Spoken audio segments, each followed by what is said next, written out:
ಒಂದು ಆಶ್ಚರ್ಯ ಏನಂದರೆ, ದೇವತೆಗಳಿಗೆ ದೈತ್ಯರಿಗೆ ಯುದ್ಧ ಆದರೆ ದೈತ್ಯರಲ್ಲಿ ಯಾರಾದರೂ ಕಾಲು ಮುರ್ಕೊಂಡ್ರೆ, ಕೈ ಮುರ್ಕೊಂಡ್ರೆ, ಪ್ರಾಣ ಹೋದರೆ ಅವ್ರನ್ನ ಯಾರನ್ನೂ ಆಸ್ಪತ್ರೆಗೆ ಸೇರಿಸ್ತಿರ್ಲಿಲ್ಲ, ಸುಡ್ತಿರ್ಲಿಲ್ಲ, ಹೂತಾಗ್ತಿರ್ಲಿಲ್ಲ.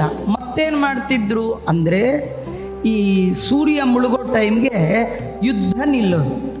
ದೊಡ್ಡದೊಂದು ಗಾಡಿ ತಂದು ದೈತ್ಯರು ತಮ್ಮ ಕಡೆ ಕೈ ಇಲ್ಲದೆ ಇದ್ದವರು, ಕಾಲಿಲ್ಲದೆ ಇದ್ದವರು, ತಲೆ ಇಲ್ಲದೆ ಇದ್ದವ್ರನ್ನೆಲ್ಲ ಗಾಡಿ ಒಳಗೆ ಹಾಕ್ಕೊಂಡು ದೈತ್ಯರ ಗುರುಗಳ ಮನೆಗೆ ಹೋಗಿ ಕಾಂಪೌಂಡ್ ಒಳಗೆ ಎಲ್ಲ ಸುರಿದು ಬಿಡು.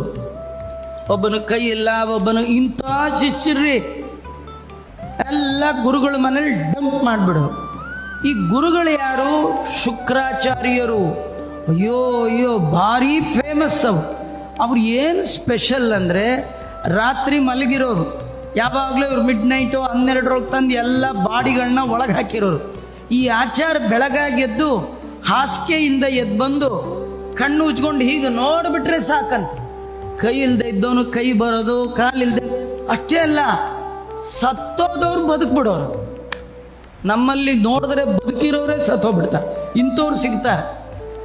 ಅವರಿಗೆ ಮೃತ ಸಂಜೀವಿನಿ ಅನ್ನುವಂಥ ಸ್ಪೆಷಲ್ ವಿದ್ಯೆ ಗೊತ್ತಿತ್ತು. ಇದ್ರಿ ಇಂಥ ಗುರುಗಳಿರ್ಬೇಕ್ರಿ.